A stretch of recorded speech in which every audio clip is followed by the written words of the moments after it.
दोस्तों अमित यादव आपके अपने चैनल पर आपका स्वागत करता हूं। दोस्तों बीआरओ गरीब के अंदर जो आपके व्हीकल मैकेनिक की वैकेंसी थी उनकी एडमिट कार्ड की लिस्ट आ चुकी है। आपका जो एग्ज़ाम है 12 जून को लिया जाएगा पुणे सेंटर के ऊपर। लगभग 7,000 कैंडिडेट के एडमिट कार्ड उन्होंने इशू किए हैं। क्या इतने कैंडिडेट एग्ज़ाम के अंदर बैठेंगे? बिल्कुल नहीं, क्योंकि ऑल इंडिया एडमिट कार्ड हैं सभी राज्यों के। 7,000 कैंडिडेट हैं तो सबसे तो ये है। अब जैसे हरियाणा से बिलोंग करता है कोई, पंजाब से, राजस्थान से, तो इस साइड से जो कोई कैंडिडेट वहाँ पे जाएगा, दिल्ली से जाएगा, तो उसको ज़्यादा सफ़र तय करना पड़ेगा, यानी कि उससे दूर होगा। तो बहुत सारे कैंडिडेट क्या है एग्ज़ाम देने नहीं जाएंगे। तो मेरे हिसाब से जो अटेंडेंस रहेगी एग्ज़ाम देने की 4,000 के आसपास ही कैंडिडेट एग्ज़ाम के अंदर बैठेंगे। तो यानी कि आपकी 300 के आसपास वैकेंसी हैं, 4,000 कैंडिडेट एग्ज़ाम के अंदर बैठेंगे। उसके बाद में आपका रिटन एग्ज़ाम के बाद में आपका ट्रेड टेस्ट है, फिजिकल है। तो कोई ज़्यादा कंपटीशन इस भर्ती के अंदर नहीं है। लेकिन 4,000 में से भी आपको 350-400 कैंडिडेट लिए जाएंगे, तो इसके हिसाब से भी कंपटीशन जो है कुछ हद तक हो जाता है। तो इसीलिए मैं आपको बता रहा हूँ, जितने भी कैंडिडेट हैं जिनके एडमिट कार्ड आए हुए हैं वो अपनी तैयारी को प्रॉपर तरीके से करें। ठीक है, उसको अच्छी तरह से आप तैयारी को करें ताकि आपका सिलेक्शन इस भर्ती के अंदर हो जाए। क्योंकि इसके बाद में मेरे हिसाब से 3 से 4 साल तक, यानी कि 2024 तक ही कोई भर्ती आपकी आएगी। 2 साल तक कोई भी भर्ती बीआरओ की इस ट्रेड से रिलेटेड नहीं आएगी, क्योंकि पहली बार इतनी बड़ी संख्या में पदों की संख्या बीआरओ की तरफ से रखी गई। इससे पहले कोई भी इतनी बड़ी भर्ती नहीं आई बीआरओ की जिसके अंदर 300 वैकेंसी व्हीकल मैकेनिक के लिए हो। और सबसे बड़ी बात तो अब की बार ये रही कि कोई भी परसेंटेज एडमिट कार्ड के लिए, कोई भी नंबर का परसेंटेज यहाँ पे नहीं किया गया, क्योंकि पदों की संख्या काफ़ी थी। तो इसलिए जितने भी एलिजिबल कैंडिडेट थे उनके सभी के एडमिट कार्ड उन्होंने इशू किए हैं। अब सबके मन में दिमाग में ये आता है कि हमने सिलेबस कवर कर रखा है, हमने तो जी जब आईटीआई हमने की उसमें हमारा ट्रेड अच्छा है, तो क्या हमारा एग्ज़ाम निकल जाएगा? या मैंने तो मेरे जो ट्रेड है, डीजल मैकेनिक ट्रेड है, व्हीकल मैकेनिक ट्रेड है, उसमें मैंने टॉप किया है, या मैंने अच्छी तरह से उन बुक को पढ़ लिया है, तो क्या मेरा सिलेक्शन वहाँ पे हो जाएगा या मुझे अलग से बुक तैयारी वहाँ पे करनी पड़ी? तो देखिए, जब आप किसी आईटीआई, पॉलिटेक्निकल, बीटेक या बीए, बीएससी क्लासेज में होते हैं तो उनका सिलेबस लेंथी सिलेबस होता है। और जब आप किसी एग्ज़ाम की, किसी कॉम्पिटिटिव यानी कि प्रतियोगी परीक्षा की तैयारी कर रहे हैं, उसका जो सिलेबस होता है वो फिक्स होता है कि इन टॉपिक से वहाँ पे आएगा, और वो क्वेश्चन भी अलग होते हैं। तो जितने भी कैंडिडेट हैं वो अपनी उन बुक के ऊपर, केवल आप एक बुक के ऊपर फोकस ना करें कि मैंने तो ये पढ़ ली, मेरा सिलेक्शन यहाँ पे हो जाएगा।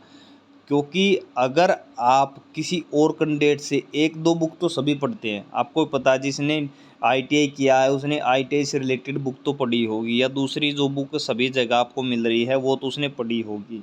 तो आपको दूसरों कैंडिडेट से क्या करना चाहिए ताकि आपके उनसे ज़्यादा आपके नंबर हों? तो इसलिए मैं आपको बता रहा हूँ, पिछली बार का परीक्षा पैटर्न मैंने आपको पहले भी वीडियो में बताया है कि 100 नंबर का आपका एग्ज़ाम आता है। टोटल जो है आपके 50 क्वेश्चन एग्ज़ाम के अंदर आएंगे। 2016 से लेकर के 2020 तक के 2 भर्तियाँ हुई आपकी। 2016 के 17 में एग्ज़ाम हुआ था। दूसरी भर्ती जिसके अंदर 92 वैकेंसी थी, 2020 के अंदर 1 नवंबर 2020 को उसका एग्ज़ाम हुआ था।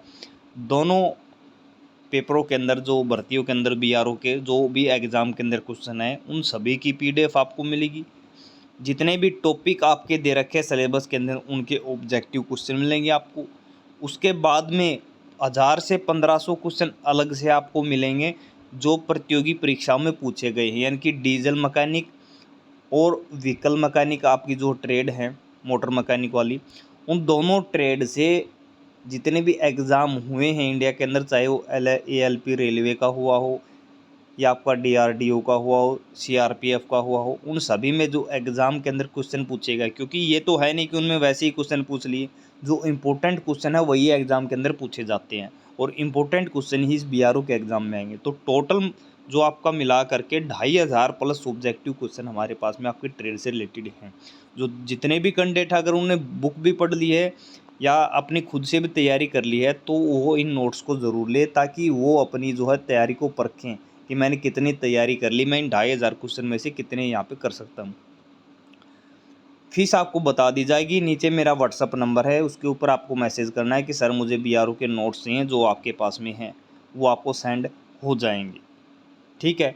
बाकी आपको नोट 100 रुपये में, 200 रुपये में बहुत दे रहे होंगे, कोई पेन से लिखा हुआ, कोई उससे लिखा हुआ, लेकिन उन नोट्स का कोई काम नहीं है जब तक आपके क्वेश्चन वो एग्ज़ाम के अंदर ना आए। आप 1000-1200 रुपये लगा करके पुणे एग्ज़ाम देने जाएंगे, लेकिन आप 100-200 रुपये और लगा करके आप नोट्स नहीं ले सकते, तो फिर आपका जो है आपको फॉर्म ही नहीं भरना चाहिए था। क्योंकि अगर आपने तैयारी ही नहीं की तो फिर आपका एग्ज़ाम देने का फ़ायदा ही क्या है। जब आपने और कैंडिडेट से बेहतर तैयारी ही नहीं की तो फिर आपका कैसे सिलेक्शन हो जाएगा। आपने तो पहले ही हार मान ली। तो इसलिए मैं बता रहा हूँ कि 100-200 में जो आपको दे रहे हैं उस प्रकार के बहकावे में ना आए। कहीं से भी, चाहे आप मुझसे या कहीं से भी, प्रॉपर अच्छी तरह से नोट्स लें। तो आज के लिए दोस्तों इतना ही। जय हिंद, जय भारत और जय हरियाणा। दूसरी मैं बातें बता देता हूँ कि बहुत सारे मैंने देखा है 1-2 वीडियो के अंदर, यूट्यूब के अंदर, जो आपको बता रहे हैं कि 2014 से 2012 से अब तक जितने पेपर हुए हैं BRO के, उन सभी के क्वेश्चन दे देंगे। तो उससे पहले मैं बता देता हूँ कि 2016 से तो पहले जो एग्ज़ाम होते थे BRO के, लिखने वाले एग्ज़ाम होते थे, सब्जेक्टिव क्वेश्चन उसके अंदर आते थे। ठीक है, ऑब्जेक्टिव क्वेश्चन आते ही नहीं थे 2016 से पहले। 2016 के बाद से इन्होंने स्टार्ट किया है ऑब्जेक्टिव, और तब भी 1-2 क्वेश्चन तो सब्जेक्टिव आता ही था। जो पूरा का पूरा पेपर ऑब्जेक्टिव हुआ है 2020 से हुआ है। ठीक है, यानी कि उससे पहले तो, जो 2016 से पहले तो सब्जेक्टिव क्वेश्चन आते थे लिखने वाले। तो वो खाली आपको बेवकूफ़ बना रहे हैं और कुछ नहीं है। तो आज के लिए दोस्तों इतना ही। जय हिंद, जय भारत और जय हरियाणा। फिर मैं बता देता हूँ, जिन भी कैंडिडेट को नोट्स लेने हैं, व्हाट्सअप नंबर है, मुझे मैसेज आप ज़रूर करें।